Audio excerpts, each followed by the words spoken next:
Wiebke Tasch is a Berlin-born publishing strategist and founder and CEO of the US-based publishing company Digital Authors. With a master's background from Bauhaus University, she approaches book publishing as a functional system, and we're going to go there, where clarity, structure, strategic positioning, and high-quality design work all blend together.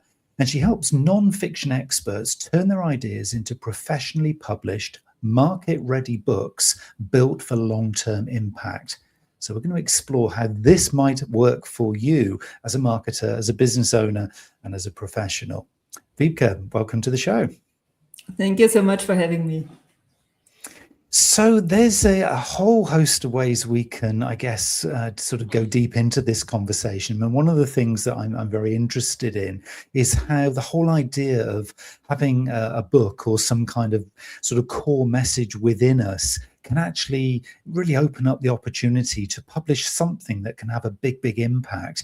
Well, where does somebody kind of start with that? Because most of us think, oh, you know, I've got this book inside me. You often hear people saying that, don't you?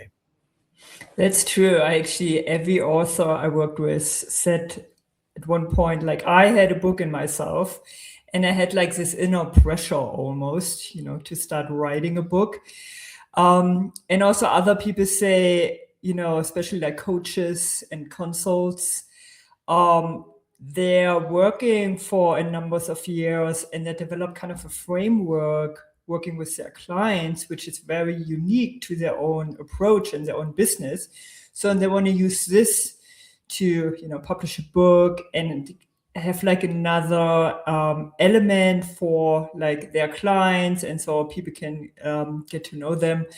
But over the years, and I do this since 2018, I actually learned the best approach is like a market analysis. It's maybe a little bit boring, you know, it's not like so mystical, but it's really handy and really gives you an overview of like what is the market demand, what are people like searching for. You don't have to guess. You know, you don't guess, okay, maybe this could work, maybe not. You really have like data helping you to understand, okay, is there any potential, people searching for, what are the competitor, etc. So this is actually what I do with every client. I have like doing like a profound market analysis. And for everybody who just has this like calling in them, I would say just listen to it, you know, and maybe like step by step start like, you know, making some notes, try to understand what is your journey, what do you want to tell, what is your story, and then really just go step by step. So I think just to be clear then, what we're not talking about here is fiction. We're not talking about, you know, trying to write the next blockbuster novel. This is very much about non-fiction, maybe business, or it could be philosophy, it could be psychology, it could be anything that's kind of more, as you say, more evidence-based, where there's a real specific need in a marketplace or within a certain an audience demographic. I love the fact that you start with good marketing principles, because otherwise, you know, you could just be creating something, and I guess we're going to go into the process in a minute, but it could be something that takes a lot of energy and a lot of time, and then nobody wants to read it, nobody wants to engage with it. So by starting with an audience need, at least you know you're going to be onto something, don't you? Yeah, for sure, because this is nothing worse in the world. Like, because writing a book is not, you know, writing a social media post. It's like, it's months of working, even today with like all the AI tools. But if you really write a book and then do the cover and layout and publishing and everything, it's months of work and like hours after hours. So, and if you just blindly publish and then, you know, keywords don't work, like the positioning is off, there's just no demand, it's heartbreaking. It's really devastating. And I just had a client, she is from the UK, and so she reached out to me and asked me, so she published 3 books and it was like 0 sales, like not 1 sale. And she asked me why. And so we did like a market analysis, which I offer for free. And just like after 5 minutes, I could see, okay, like the way you positioned and the keywords you're using, there's just no demands. Like people are not searching for it.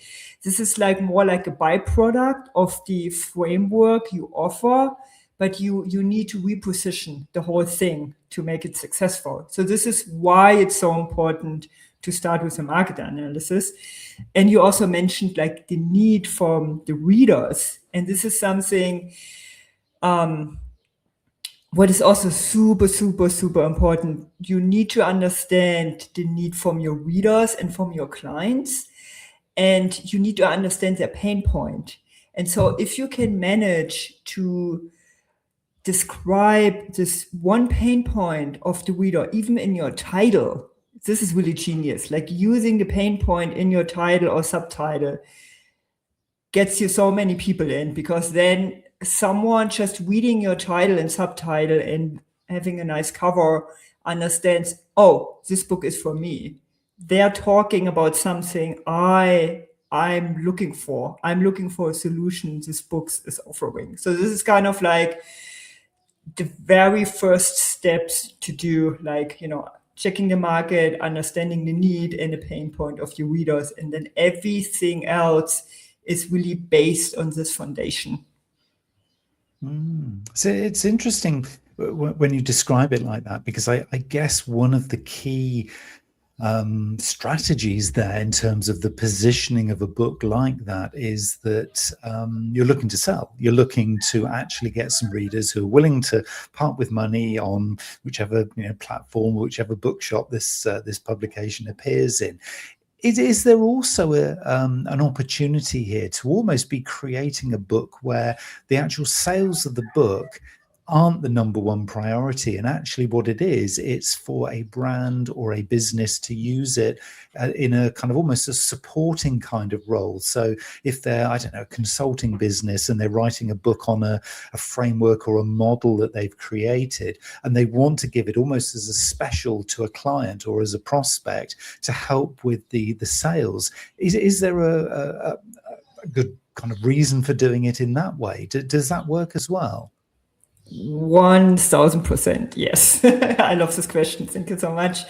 Yeah, because like a good positioned book, first of all, sure, it brings in some sales, but it also helps you elevate your own positioning as an expert in your niche, because still, like, books are timeless, like if you have a fancy YouTube channel or like social media, which is also super important, it's still another stand having a published book, because it shows, okay, this person has the discipline to sit down, and like tell their own story.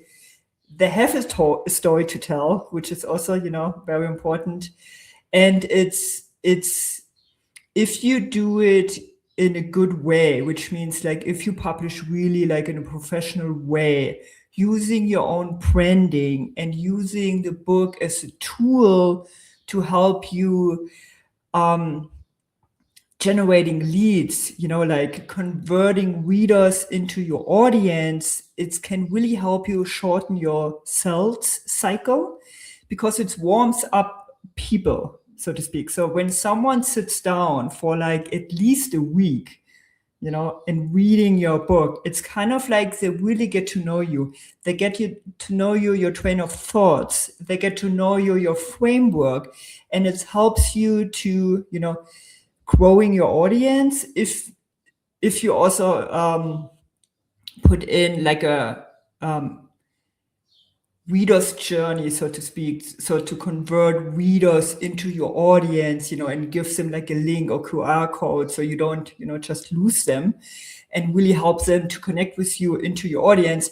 So if you can manage this, it's an amazing business tool, help you growing. So this is one big part of it.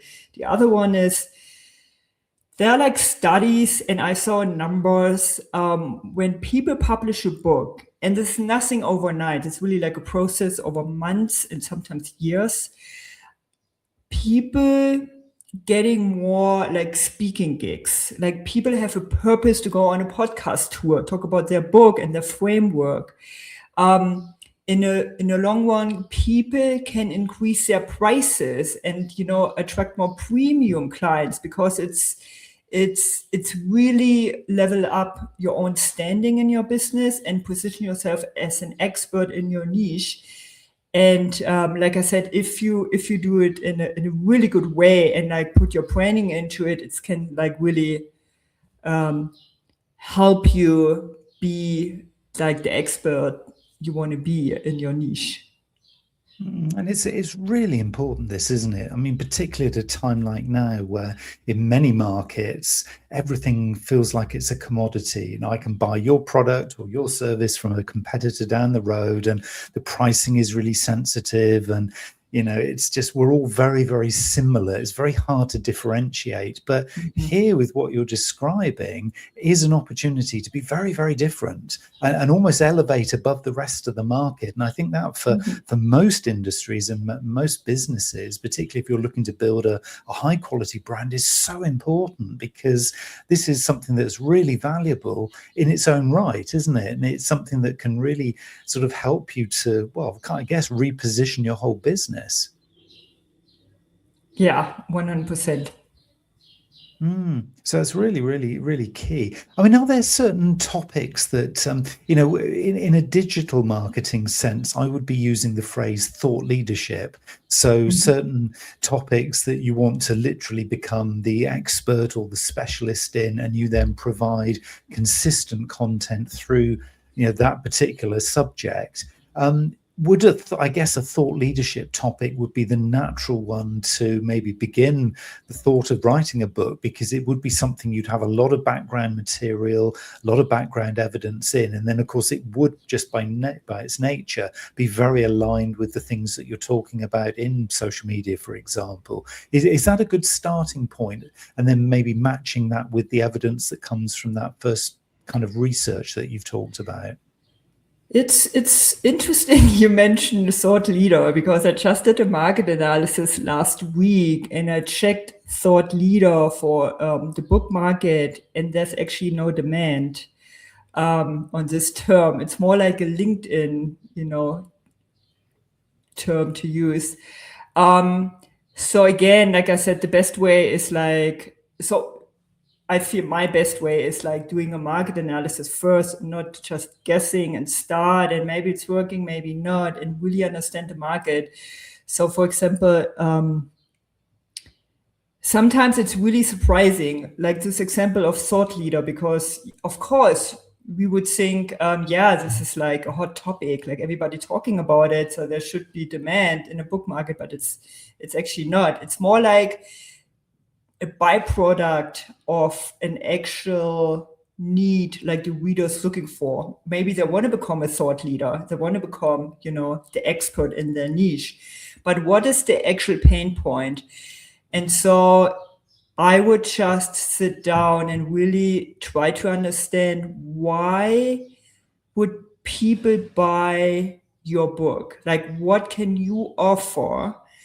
What other people need? Like, for example, building a business. A lot of people are tired of 9 to 5, or want to live a life on their terms.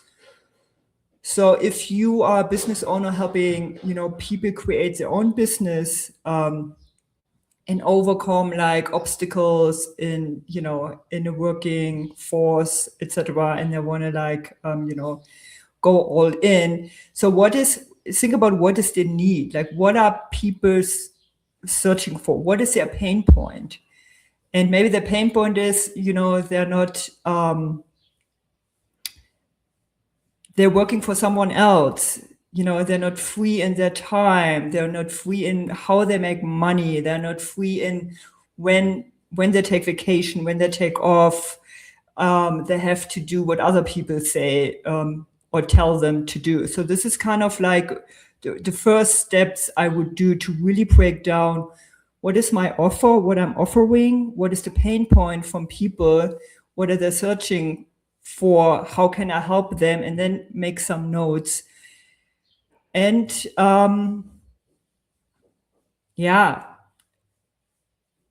and fuse it on like some data. It's like really search. There are some cool online tools you can use. For example, Answer the Public. It's a really cool tool, and you can just put in like maybe try like put in thought leader, and then you see okay what people are actually googling, what are they putting into AI, because it's not like a couple of years ago when you could just check Google and then you had an understanding what's like Google Trends, etc. Because today like people, I think like Google lost just 70% of like search volume or something. I was reading yesterday. This is tremendous. So like more people searching AI. So if you use, for example, answerthepublic.com, you see you get an understanding what people are searching for in Google and AI. And if you're really serious with publishing a book, you can also book like a market analysis with us. We do it for free, and it's really based on like book data and not Google or AI. It's really like what people are putting into like online retailer like Amazon, Barnes and Nobles, etc. Yeah, it's interesting because there's some real kind of practicalities here about this kind of building the story, because it feels like this is what it's about. There might be a hook that comes through from the research, and then you're having to then obviously collect the ideas as you're thinking of things you start to build over time. Do you find have the patience to do this? Because society today is very, very impatient, isn't it? And you're talking, Wiebke, there about kind of it might take you weeks, months, or even years to kind of create this. Do people actually have the patience to do this, do you think? I love these questions because it depends on the person, but I feel, I have some clients who are super impatient, and I always need to remind them, it's like it's a timeless thing. And also I always say, please don't use ChatGPT to like formulate any sentence, and really sit down and create your own piece of work, because and there comes like the impatient in, we want to have like find some shortcuts, and we're using AI for writing, which is okay, but I wouldn't just outsource my voice, because you want to position yourself as an expert, and people can like spot AI phrases and sentences. It's always the same, repetitive stuff. So it's you shoot yourself in the foot if you're like impatient and you try to find shortcuts. So it's super important to take the time if you really want to publish a book. Also, nobody forces you to publish a book. It can help you elevate your business, but nothing comes from nothing. It has a price, and the price is your time and your discipline and sitting down and like tell your story. No AI can do this, because you are your own person. It's your story, it's your voice, and it's really paying off if you take the time, tell your story. If you have issues, it's hard. Also, if you have issues, there are like writing coaches who can help you with it. You can use like, please don't use ChatGPT. If you have to use AI, use Claude, for example, and then you can record yourself. You can train that, for example, Claude uses your voice, but start recording yourself and then be your own editor and, proofread your own text and find your own rhythm, etc. But it's so important you do this, because otherwise you're putting in so much money, so much time. And if it's just, a generic AI generated piece of text, nobody gonna buy it. Like maybe you have some sales, but it doesn't help you to really go where you want to go. So, like I said, it's a book. It's still like a long-term content and like a timeless, very important business leverage product. So take your time with it. It's also like if you have a business, you didn't build it within a couple of weeks. It's also like building a good business takes years. And I feel, to be honest, maybe not everybody can write a book or sit down and tell their story, because it's there is a certain type of person who want to do something different, who has the ability to sit down and do something for weeks and weeks and weeks and don't see the outcome yet. And maybe the outcome comes maybe even a couple of years later. So, and there is a specific type of person who are willing to do this, delayed gratification. And everybody who has a business or having a podcast is this kind of person, because also podcast is kind of similar. It's a long-term thing. Maybe listener find you a couple of years later. But it's I love it. And the authors I work with are also this kind of people, and it's a very transformative process to go to this whole book publishing journey. It is interesting when you talk about the use of AI, and many platforms obviously are available to do this, but whether we like it or not, AI is a competitor here, isn't it, to this kind of creation of long form content. So, I'm totally with you that the preference would be the human story, behind a particular non-fiction book or, some long form articles, etc. But the competition is there from an AI creation. It just is. I mean, we can't kind of dispute that. There will be people who just want to be using AI. Do you feel that the audience in the medium to longer term will see through that, though, genuinely? Because even if AI content is beautifully crafted, and a lot of it can, if it's very, very well written and well prompted, it can feel quite on brand. It can feel quite human. Do you think eventually that we will all kind of see through it, and it's working today, but in the long term, the human content really will win? Do you believe that? I believe it in books, yeah. And because a lot of people are so strictly against AI in publishing, people wouldn't buy books who are only written by AI. And I think AI in publishing is beautiful if you do a how to use your tools and build your, roof or whatever, some practical things where you don't need a human story. You don't need to know if Peter built his house 1982 with his hands. You know what I mean? If you have just this generic how-to books, or even coloring books for children, you could use AI within a few seconds and create a beautiful artwork children's coloring book, which is super sad for really talented artists. And even in fiction, you could train AI to write a next Harry Potter, and and just edit it and go really deep into the imagination. But for a non-fiction book, for memoirs, business books, self-help, you need the human voice. And especially if you use a book as a marketing tool, and as kind of a branding tool for your own business, you want to tell your story. And like I said before, no AI can tell your story. You need at least tell AI your story if you still use AI for writing. But I feel in the long term, maybe it becomes even more important, to use the human voice, and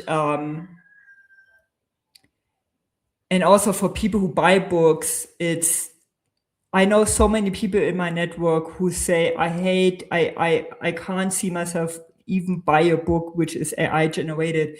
And the good thing is also every distributor like Amazon and Barnes and Nobles, when you upload a book, you actually need to declare, did you use AI or not? And they have especially Amazon, they have a really good AI detector. So they flag it if you say no, but you used AI.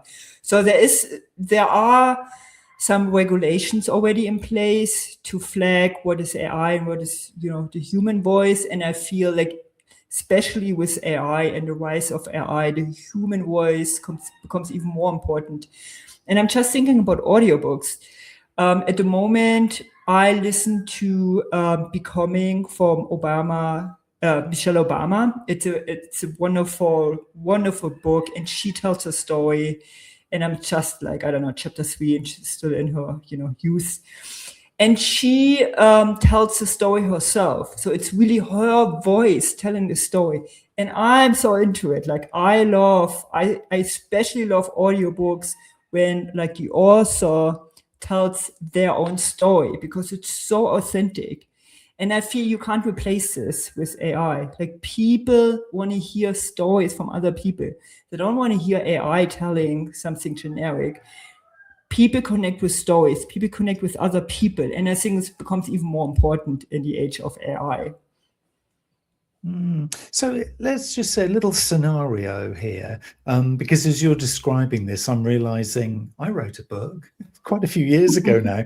It's a marketing book, so it's a non-fiction, self-published, and it is now quite out of date because the examples that I included, so this is pre-AI, a long way pre-AI. So all written by me, edited all by me, self-published by me. So I have this book, so it's an asset that is available there. But I would be quite embarrassed if you said, "Oh, can I have a copy?" I'd be quite embarrassed now to say, "Yeah, here it is," because it's quite outdated. The principles are still there, but the examples would need to be refreshed. And of course, it doesn't contain any AI. So therefore, I would need, because it's content marketing, I would need to refresh it. So if an original book, let's say, was mine, I'd written it, no AI involved at all, would it be appropriate or not? I think I know what your answer is going to be, to be using AI to help me bring it up to date. So AI reading a chapter, going away, finding good examples that bring it up to date to help me to create a version 2. The danger that I have here, you see, Wiebke, is the fact that I will not find the time to do this manually myself. I've got so many other commitments, it will never reach the point in my list of things to do where it actually happens. So with that in mind, I'm not trying to back you into a corner here, but is that kind of okay to do that if I wrote the original one myself? Absolutely. To be honest, so I use AI daily for my business because AI is super important. Like, it really helps me, getting stuff done faster than ever before. And I am like doing my business since 8 years. So I really, I covered pandemic and then the AI revolution. So it's really helps me a lot. So I love AI and I love using it, but so my point is like never replace your own voice and your own story with AI, because sometimes AI also makes stuff up. If you like, even in marketing, if I say something and then get like a post and then AI says and blah, blah, blah, and gives an example, and I never said this, I never did this. So this is the danger as well. But using it, to come back to your question, using it as like a research tool, of course, go for it, because otherwise, you would use Google, which is also today AI. So use the tools which can help you, obviously, save time and especially like research and go deeper in it. It's an amazing tool. And I would, obviously say go for it and get as much help with AI you can do. But just an example with my own market analysis. So I use softwares to check the market, and I have like real access to real data, to live data, and it's never older than a couple of hours. And I can look back like the last 12 months and see like a development and a trend in a book market. And I use this kind of software since, maybe 7 years, not 8 years. And when I just use AI and say, give me like a market analysis for this book idea, that just gives me some random data, and then I check it with my software and I see this is actually not true. It sounds good, but it's not true. So I would just be critical, don't trust everything 100%, like prove your own research, but obviously use the tools you have, to save some time, but always like double check and maybe use different AIs to double check, which I sometimes do, and then I just ask ChatGPT, check in Claude, check in Gemini, to, get a big picture. But out of my own experience with the own data I have from the book market, AI is sometimes sounds good, but they don't have, there is still missing like a profound like foundation of like data, and especially like in a book market. So the last word always in like the analysis we do and everything always has like real data, and it's everything based on like real data found in like live demands, what people really searching for. Yeah, I hope this makes sense. And I would, like I said, encourage like use AI as much as you want, but always double check and never replace your voice with AI. Are there any topics that you would recommend people don't do? And let's talk about this from, say, a marketing or a business perspective, building a personal brand or building the brand for your business. Are there any kind of areas or subjects or areas that literally do not work, even though somebody might do some research and think, oh, there's an opportunity here? But from your experience, are there any areas where you'd say you don't really want to be writing in those kind of areas? Yes, and marketing for some reasons. Marketing doesn't know people searching for marketing books. And I feel it's because marketing changes so fast, and marketing is just like a personal journey, because your own audience, you need to connect with your audience. You also need to find your voice in marketing.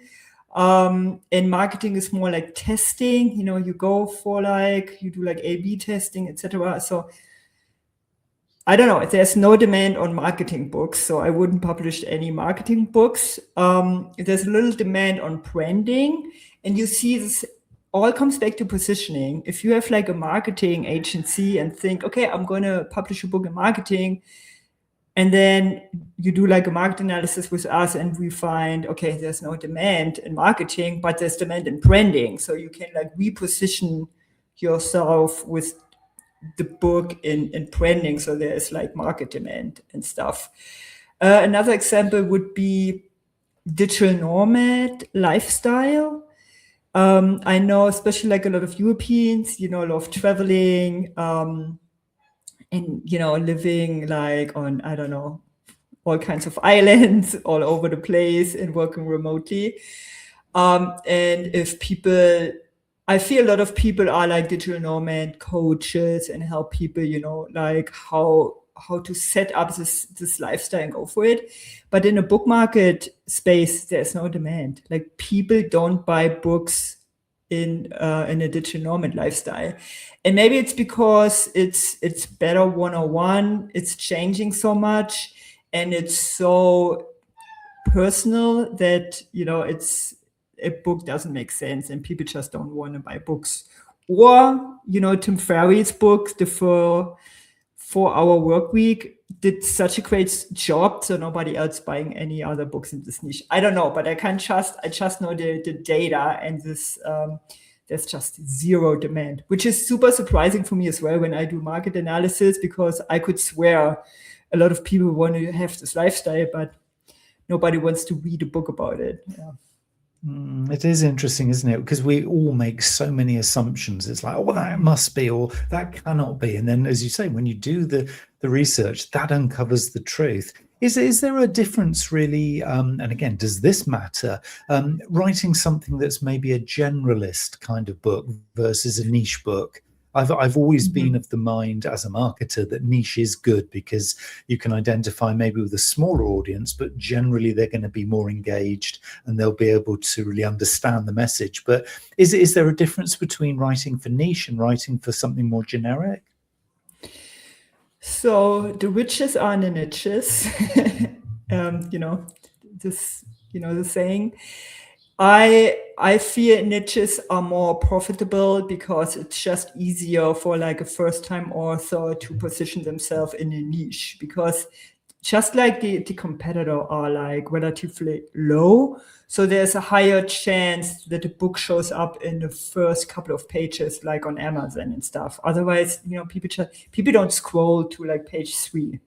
Like most people don't scroll to page 2, so being placed in a little niche helps you just get more visibility. But if you have like a big audience and you can bring your own traffic to a book, then you can be like in bigger niches and more general. But it's publishing a book is so much effort. And just like one example, last year, someone broke the world record in nonfiction book publishing, and so they broke the world record in the most sold book over the weekend after the launch. And I don't have the numbers in my head, but it was like, even over like, I think like Barack Obama was like place 2, and they're like, even succeeded Barack Obama with just this like on a weekend with the sales. And so, but I looked at the like approach, how they did it. And for like 2 or 3 months, they created 300 pieces of content per week to drive traffic. And they have like a big follower.